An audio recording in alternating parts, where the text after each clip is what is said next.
Salut tout le monde, on est vendredi matin. J'allais faire mon footing avec mon toutou et puis quand j'ai ouvert mon application de bourse, un bourse direct, je me suis dit je suis obligé de faire une vidéo là parce que là on est en train de vivre un petit truc de dingue. Est-ce que c'est une mauvaise nouvelle? Est-ce que c'est une opportunité? Bah avant de continuer, n'hésite pas à t'abonner, à liker et puis à partager et puis je t'explique ça dans 2 secondes.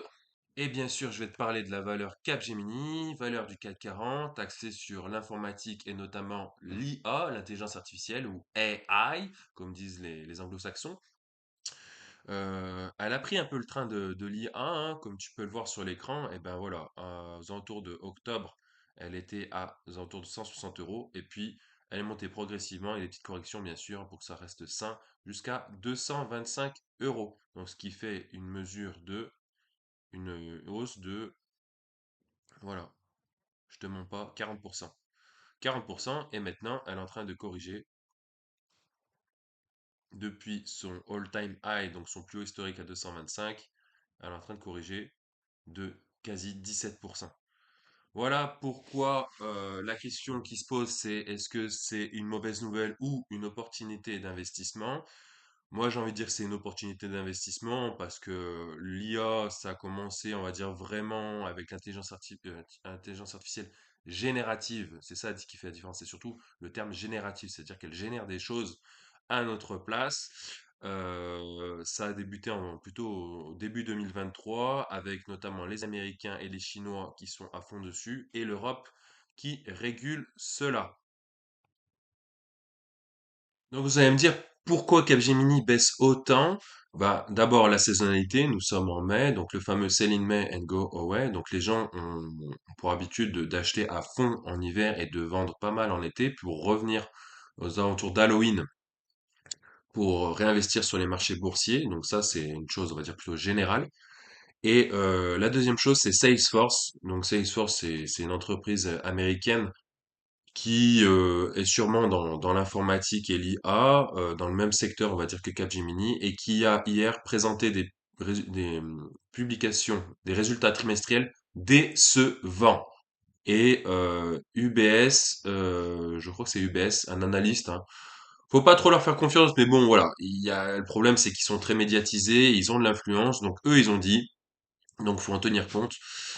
Ils ont dit que le malaise était surtout général et qu'ils voyaient pas de forte reprise, il me semble, au second semestre. Donc voilà pourquoi les valeurs de la tech, valeurs de l'informatique telles que Capgemini ont chuté. Donc ça a donné une excuse pour que les actionnaires vendent leurs actions Capgemini et repartent avec leurs bénéfices. D'où cette chute de presque 17% et surtout de 10% en 2 jours, donc 7% aujourd'hui. Et donc, on va voir ensemble s'il n'y a pas moyen de se positionner sur Capgemini, qui est la seule, entre guillemets, la seule valeur euh, informatique IA, intelligence artificielle, qui pourrait générer des profits dans le cadre de la bulle de l'intelligence artificielle. Alors je dis bulle, mais attention, c'est pas du tout une bulle. Vous voyez Nvidia, allez voir la courbe de Nvidia. Nvidia, avant le rallye de fin d'année, avant novembre, elle était à 400 dollars. Elle a annoncé ses résultats, elle était allée à 500, 600 dollars, et elle a continué de monter, et jusqu'à dernièrement, elle a atteint 1100 dollars. Vous imaginez, même si on rentrait sur les marchés à 400 dollars en fin 2023, en automne 2023, on faisait du plus 200% presque. Ah oui, 400 fois 3, ça fait 1200. Donc, plus de 100% de plus-value. Je sais pas si vous vous rendez compte. Donc, forcément, il y en a, ils ont dû vendre, hein. C'est pour ça que elle monte pas comme une ligne droite, hein. Mais vous avez imaginé. Il y a d'autres personnes qui disent sur Internet, justement, euh, que si on avait investi dans Nvidia en 2014 10 000 euros, on serait millionnaire. Les gens qui ont mis 10 000 euros sur Nvidia en 2014 auraient aujourd'hui 3 millions d'euros. Donc, clairement, pour moi, il n'y a pas de bulle de l'IA. Il n'y a pas de bulle de l'IA parce que l'IA, je m'en sers pour mes vidéos, je m'en sers au quotidien. Même ma mère, elle se sert de ChatGPT pour écrire des lettres. Donc, voilà, j'ai envie de dire, même si ma mère, qui est pas de la même génération que moi, elle l'utilise, euh, voilà, l'IA, elle est là. Donc, peu importe ce qu'on en pense, si c'est bien ou mal, si ça va supprimer ou créer des emplois, l'intelligence artificielle est autour de nous et elle sera là même après nous. Donc, il faut apprendre à vivre avec et à s'adapter. Je vais te montrer la courbe de Nvidia pour que tu puisses bien visualiser ce que je suis en train de te dire. Donc voici Nvidia, l'action Nvidia, donc l'action boursière Nvidia. Donc comme je vous disais, voilà, octobre, septembre, voilà, octobre, 1er novembre, 411 dollars. Et vous voyez, elle monte, elle monte, elle monte, elle monte, elle monte, et hop, 1150 dollars. 1150 dollars. Je vous ai dit 1100 dollars, mais c'est 1150 dollars. Alors bien sûr, elle va corriger un peu, mais voilà. Il faut savoir que c'est surtout important pour les actionnaires Nvidia que l'action va être splittée le 7 juin. Splitter, ça veut dire que l'action, elle va passer de 1150 dollars, si elle a 1150 dollars, à 115 dollars. Elle va être divisée par 10. Pourquoi? Parce que bah, clairement, ils ont fait des bénéfices. Et en fait, pour attirer encore plus d'investisseurs qui n'auraient pas plus de 1000 dollars à investir sur une action Nvidia, eh ben, ils auraient que seulement 100 et quelques dollars. Ils pourraient entrer sur le titre Nvidia.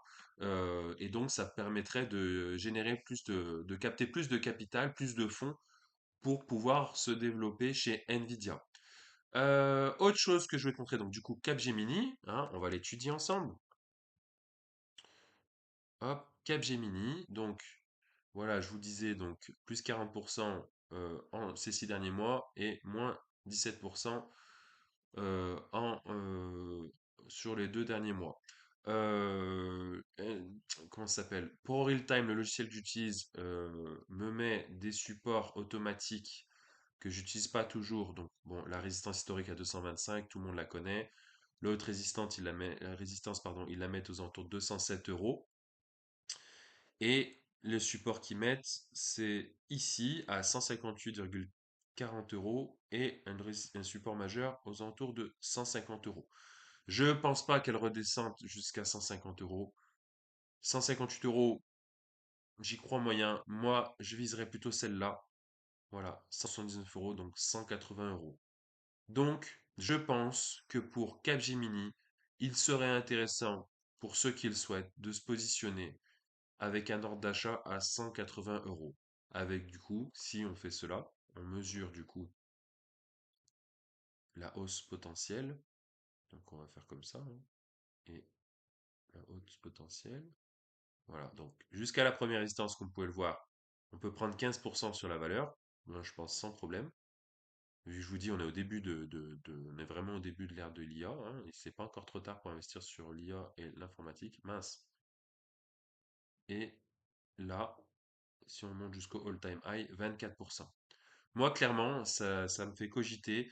Et donc, vous savez, il faut pas juste regarder la courbe, il faut pas juste regarder l'analyse technique, il faut pas juste avoir des convictions. Enfin, si, les convictions, il faut les avoir, hein, parce que voilà, faut croire à ce qu'on investit, hein. C'est comme quand vous achetez un appartement, vous achetez pas un appartement pour acheter un appartement, vous achetez un appartement parce que vous estimez qu'il est bien placé et parce que vous estimez que c'est un bon investissement et qui va prendre la valeur avec le temps. Ben là, c'est pareil avec les actions. Et donc maintenant, on va s'intéresser aux valeurs fondamentales de Capgemini pour conforter nos propos. Donc, passons maintenant à la partie analyse fondamentale de Capgemini. Capgemini, vous voyez, 185 euros. Donc, voilà, elle a corrigé un petit peu, elle a remonté un petit peu. Vous voyez, tout à l'heure, on était à moins 7%. Là, elle est à moins de 4%. Mais pas de panique, je pense que l'action va continuer de baisser un peu, vu que je vous dis, on est sur un semestre d'été, un semestre de sell in May, go away. Donc, faut pas se précipiter sur la valeur, sur aucune valeur d'ailleurs. Il faut bien analyser avant de se lancer. Je vous dis, c'est comme un appartement, c'est comme une maison. Vous n'arrivez pas devant la maison, vous ne dites pas j'achète d'emblée. Donc, vous prenez le temps de la visiter, de vous renseigner sur les fondations du bien. Et bien là, c'est pareil. Donc, les fondations de Capgemini, donc c'est la partie finance que j'utilise sur Zone Bourse. Capitalisation, vous voyez, elle a tendance à croître dans le temps. Donc, c'est l'histoire de 33 milliards quand même. Donc, c'est pas n'importe qui. Le price earning ratio, voilà, elle s'achète, donc l'action, elle s'achète 19 fois les bénéfices par action, donc ça reste encore correct, hein. Faut comparer aux autres valeurs du secteur, hein, donc voilà, mais concrètement, si on prend Nvidia, je suis sûr qu'elle est plus élevée. À titre d'exemple, LVMH et Hermès, elles ont autour de 80 fois l'action, le bénéfice par action, pardon, le PER à 80, et LVMH aux alentours de 26-30 fois. Donc ça veut pas forcément dire grand-chose, mais c'est important de sensibiliser à ce ratio. Le rendement, bon, c'est une histoire de dividende, hein. Comme vous pouvez le voir ici, le dividende, c'est en vert fluo, en vert clair, et il a tendance à croître dans le temps, et donc il est prévu actuellement à 3,56 €, donc ce qui fait un dividende sur un bénéfice net par action de 35%, et voilà, en 2025, il sera 3,90 €, ce qui est prévu, et en 2026 sera de 4,31 €. Donc c'est plutôt bon signe, il ne baisse pas. Voilà, le PER historique, vous voyez, il a tendance à baisser, donc elle était, on va dire, plus surévaluée au départ, et là, elle est en train de se normaliser, si je puis dire. Le compte de résultats, donc c'est très important. Bon, pas besoin je vous dis, pas besoin d'être comptable, vous regardez l'histogramme, c'est fait pour. Il a tendance à croître dans le temps, donc tout, que ce soit le jaune, le vert ou le noir, les courbes ont tendance à monter, donc c'est une bonne chose. Les le résultat d'exploitation, en gros, ce sont les bénéfices, d'accord? Donc c'est les profits.